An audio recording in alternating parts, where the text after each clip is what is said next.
kemudian merefer kepada undang-undang ASN-nya itu. Ini dua hal itu saja. Terima kasih. Prof. Saldi silakan yang mulia.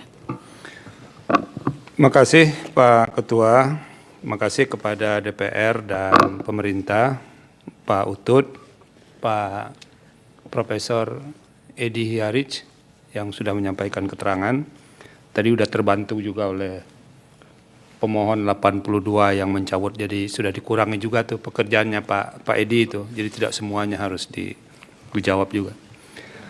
Nah, saya satu hal ini yang perlu agak dielaborasi oleh pemerintah dan DPR berkaitan dengan pasal 53. Tapi saya mau cerita dulu. Ketika saya kuliah dulu, saya ditanya oleh dosen, apa bedanya seorang bintara, perwira dan tantama.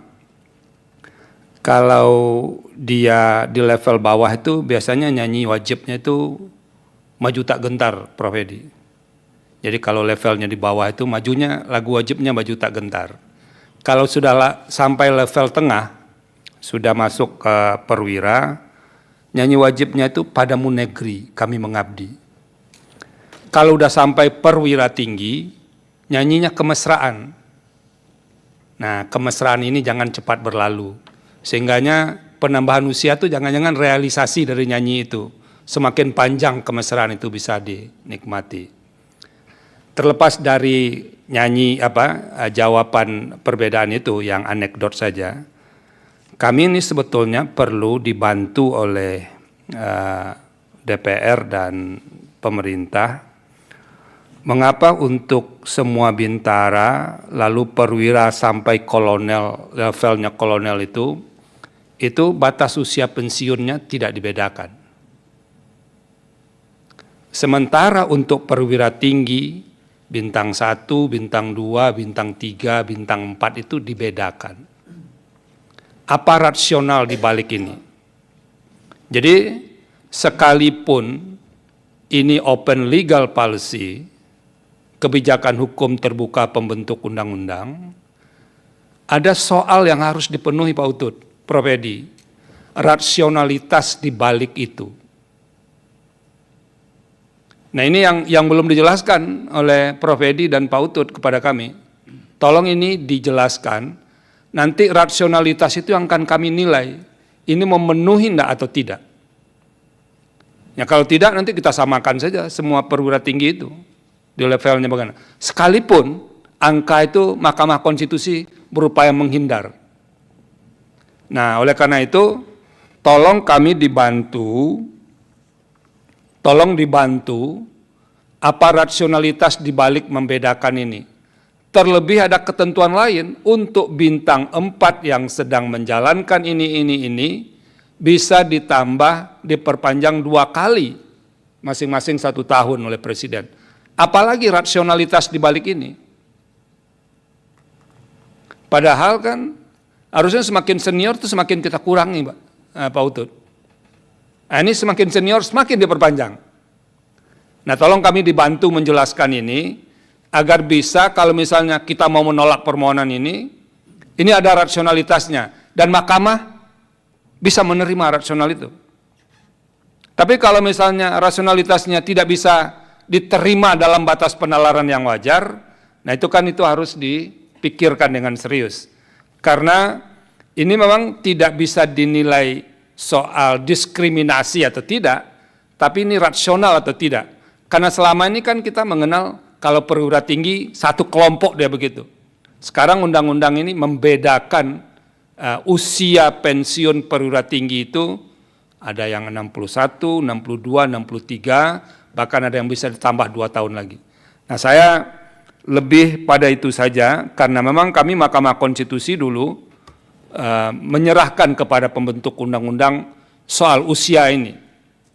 Itu benar, tapi rasionalitasnya itu harus kena, Mas Utut dan Prof. Edi. Terima kasih Pak Ketua. Prof. Arif silakan yang mulia.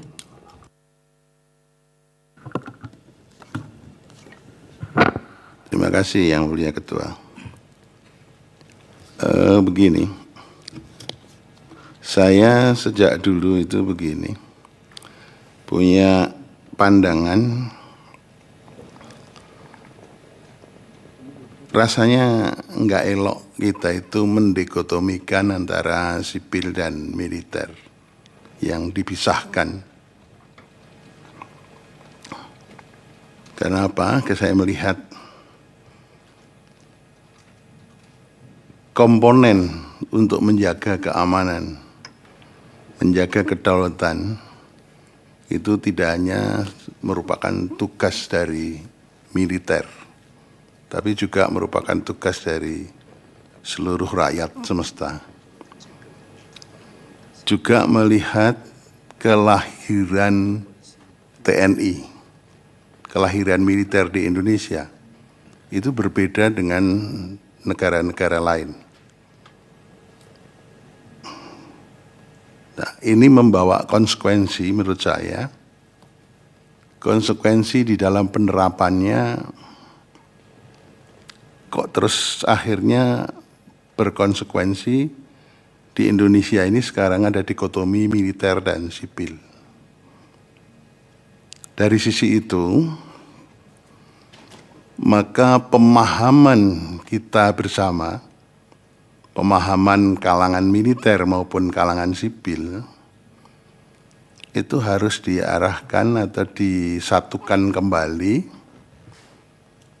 Ada latar belakang yang sebetulnya tidak bisa didikotomikan sebagaimana sekarang didikotomikan. Karena memang banyak negara-negara modern mendikotomikan tugas penjaga kedaulatan, penjaga keamanan itu, ini porsinya militer, ini porsinya sipil.